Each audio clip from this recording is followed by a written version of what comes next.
गत 7 तारिख दिन श्रीमती शकुंतला टेटे अतिरिक्त जिला शिक्षा अधिकारी देवगढ़ अध्यक्षतार बारकोट ठारे श्री अभिन्न चंद्र पाइकराय अतिरिक्त गोष्ठी शिक्षा अधिकारी बारकोट विदायकालीन संबर्धना सभा अनुष्ठित हो विदायकालीन संबर्धना सभा पूर्व गोष्ठी शिक्षा अधिकारी सुश्री गायत्री साहू मुख्य अतिथि सम्मानित अतिथि भाव में श्री निरंजन कुमार साहू श्री भवेश कुमार सुहला क्षीरोद कुमार साहू प्रमुख जोगदे श्री पाइकराय कर्मकुशलता संबंध में आलोचना करते।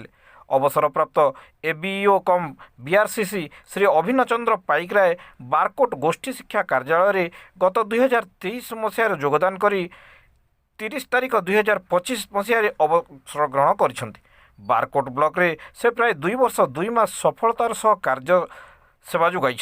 यह पूर्वर नयागढ़ जिले से विभिन्न प्राथमिक विद्यालय और उच्च प्राथमिक विद्यालय कार्य कर सफलता लाभ पर बारकोट को अतिरिक्त गोष्ठी शिक्षा अधिकारी भाव में पदोन्नति स्वरूप योगदान करथिले। विशेषकर बारकोट ब्लॉक रे बीआरसीसी भाव में गुरुदायित्व बहन कर प्रत्येक विद्यालय को सुचारू रूपे पुस्तक एमडीएम चाउल अन्यान्य सरकारी योजनागुड़िक विद्यालय स्तर को पहुँचाई पारिथिले। तांकर सफलतार कार्यपाई बारकोट ब्लॉक शिक्षा विभाग प्राय सब क्षेत्र में सर्वोच्च स्थान अधिकार कर विदायी अतिरिक्त गोष्ठी शिक्षा अधिकारी श्री पाइकराय निज चाकरी कालर अनुभूति वर्णना करी भविष्य कर्मचारी मान उत्तम मार्गदर्शन करथिले।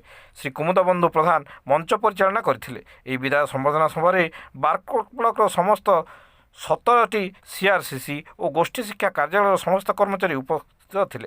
सर्वशेष श्री नित्यानंद प्रधान समस्त को धन्यवाद अर्पण करथिले।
प्रथम मो फुलबाड़ी प्राय 60 किलोमीटर दूर इंटीरियर स्कूल में आपण